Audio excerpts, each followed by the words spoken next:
Hello friends, हूँ सुगेन्द्र चौहान फरीથી આપ સર્વેનું હાર્દિક સ્વાગત કરું છું। તો મિત્રો, આપણે લાસ્ટ વિડીયોની અંદર આપણે જે બેચ પડતરના જે સરસ દાખલાની આપણે વાત કરી હતી, તો આજે ફરીથી હું તમારા માટે લઈને આવ્યો છું કંઈક સરસ દાખલો જે પેલો જે દાખલો ગણાયો હતો એના કરતાં કંઈક અલગ રીતનો હશે। ઓકે, તો તમે જુઓ, આપણે ગઈ વખતે 2019માં પૂછાયેલા દાખલાની વાત કરી હતી, તો આજે આપણે વાત કરીશું જીયુ 2023માં પૂછાયેલો દાખલો। ઓકે, તમે તમારા ચોપડીમાં જોઈ લેજો।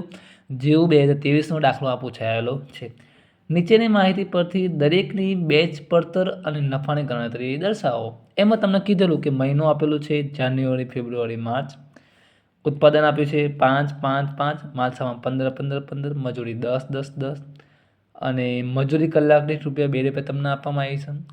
હવે આવો દાખલો પૂછાય મિત્રો, આવો, તો આપણે ગણતરી કેમ નહીં કરવાની? તો જુઓ, જ્યારે પણ તમને આવો દાખલો પૂછાય, મહિનો હોય, ઉત્પાદન હોય, માલસામાન હોય, મજૂરી હોય, તો આપણે આવું સ્ટેટમેન્ટ બનાવવાનું, દરેકની બેચની પડતર અને નફો દર્શાવતું પત્ર। એમાં એક વિગતની કોલમ રાખવાની, જેટલા મહિના હોય એટલા મહિનાની કોલમ બનાવવાની, એટલે કે જાન્યુઆરી, ફેબ્રુઆરી, માર્ચ, એપ્રિલ, મે, જેટલા મહિના હોય એટલી તમારી કોલમ અહીંયા બનાવવાની। એમાં તમે જોઈ શકો, અહીંયા શું કીધેલું? જાન્યુઆરી, ફેબ્રુઆરી, માર્ચ। તો હવે આપણે શું કરવાનું? તો જુઓ ખાસ, અહીંયા તમને ઉત્પાદન આપેલું છે, તો પહેલાં આપણે અહીં લખી દેવાનું કે બેચ ઉત્પાદન કેટલું। અહીંયા ઉત્પાદન તમારું જે હોય કેટલું? 5000, તો જાન્યુઆરીમાં 5 લખવાના, ફેબ્રુઆરીમાં 5 એટલે અહીંયા 5 લખવાના, માર્ચમાં પણ કેટલા લખવાના? 5, અને આખી એક કોલમ કરી દેવાની। આ તમારે શું કહેવાય? ઉત્પાદન છે, અહીંયા આપણે અડવાનું નથી। હવે આપણે જે ગણતરી કરીએ છીએ એ પ્રમાણે પ્રાથમિક પડતર, પછી કોસ્ટ મળે, તો શું લેવાય? માલ સામાન। પહેલાં શું લેવાય મિત્રો? અહીંયા આપણે લઈશું માલ સામાન કેટલો? 15, 15, 15, એટલે જાન્યુઆરીમાં 15 લખીશું, ફેબ્રુઆરીમાં 15,000 લખીશું, માર્ચમાં પણ આપણે 15,000 લખીશું। પછી બીજું શું હતું? મજૂરી। તો મજૂરી તમે જોઈ લો, દરેકમાં 10,000 આપેલી, પછી અહીંયા 10 આપેલી, અહીંયા પણ 10 આપેલી, આટલું આપણને આવડી જ છે। હવે આપણે એનો સરવાળો કરીએ તો આપણને શું મળે? પ્રાથમિક પડતર આપણને મળે। શું મળે? પ્રાથમિક પડતર। તો 15 ને 10 કેટલા થાય મિત્રો? 25,000। 15 ને 10 કેટલા થાય મિત્રો? 25, અને પાછા અહીંયા આવવાના 25। તો આપણને શું મળી ગયું? પ્રાથમિક પડતર અહીંયા મળી ગયું। હવે શું કરીશું આપણે? તો જુઓ, પરોક્ષ ખર્ચ, કેમ કે પ્રાથમિક પડતરમાં શું એડ કરીએ આપણે? પરોક્ષ ખર્ચ આપણે ઉમેરીએ તો આપણને શું મળે? કુલ પડતર મળે। પણ જુઓ, પરોક્ષ ખર્ચ ₹10 લેખે કલાક દીઠ વસૂલ કરવામાં આવે છે, બરાબર? પણ અહીંયા પરોક્ષ ખર્ચના કલાકો તમને ક્યાંય આપેલા નથી। કલાકો તમને કેવી રીતે મળે? મેં લાસ્ટ વિડીયોની અંદર મેં તમને સમજૂતી આપી હતી, બરાબર?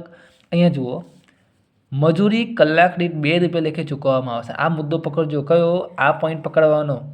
મજૂરી કલાક દીઠ ₹2, એટલે કલાકના ₹2 તમે ચૂકવો છો, એનો મતલબ એવો થાય કે આપણને કલાકો અહીંયા મળશે। કઈ રીતે? આ 10,000 મજૂરી હતી એ રૂપિયામાં છે, જો કલાકના ₹2 હોય તો 2 વડે આપણે ભાગી નાખીએ। શું કરીએ? 2 વડે ભાગીએ તો 5,000 અહીંયા શું મળે? યાદ રાખજો, અહીંયા આપણને શું મળશે? 5,000 કલાક મળશે। કેટલા મળશે? 5,000 કલાક। આવા દાખલામાં આ જ કરજો મિત્રો। પછી 10,000 હતા, એને પાસે કેટલા વડે ભાગશું? 2 વડે, એટલે કેટલા આવવાના? 5,000 કલાક આવવાના। આ 10 હતા, એને 2 વડે ભાગશું એટલે કેટલા આવવાના? 5,000 કલાક આવવાના। તો તમને સમજણ પડી ગઈ તમને કે અહીંયા આપણે કલાકો કેટલા લેવાના? 5,000, બરાબર? દરેકના કલાક 5,000 છે। તો જુઓ, જાન્યુઆરી માટે આપણે રકમ શોધીશું, તો જુઓ શું આવશે? 5,000 કલાક ગુણ્યા ₹10 જાન્યુઆરીના, એટલે કેટલા આવવાના? 50,000। એ જ રીતે કોના માટે આવે? ફેબ્રુઆરી માટે પણ કેટલા કલાક હતા? 5,000, અને એના કેટલા? ₹10, એટલે કેટલા આવવાના? 50,000। એ રીતે માર્ચ માટે પણ કેટલા લઈશું આપણે? 5,000 ગુણ્યા કેટલા લેવાના? 10, એટલે કેટલા? 50। યાદ રાખજો, આવી રીતે તમે દાખલા કરશો એટલે તમને ક્યાંય તકલીફ નહીં પડે। હવે શું કરવાનું આપણે? 25,000 પ્લસ 50 એટલે કેટલા થવાના મિત્રો? 75,000। અહીંયા કેટલા આવવાના? 75 આવવાના। અહીંયા કેટલા આવવાના? 75,000। અને આને કહેવાય કુલ પડતર। આને શું કહેવાય? કુલ પડતર। જે આપણે શોધવા હોય તે શોધી નાખી। જુઓ, શું પૂછ્યું તો આપણને? કુલ પડતર અને નફો। હવે નફો શોધવો હોય તો આપણે શું કરવું પડે? એકમ દીઠ પડતર શોધવી પડે। શું કરવી પડે આપણે? એકમ દીઠ પડતર। જો અહીંયા શોધીશું આપણે એકમ દીઠ પડતર। આનો મતલબ એવો થાય કે કુલ પડતરને ઉત્પાદન વડે ભગાય। શું કરાય? યાદ રાખજો, પડતર ભાગ્યા ઉત્પાદન એટલે શું મળે? પડતર મળે આપણને.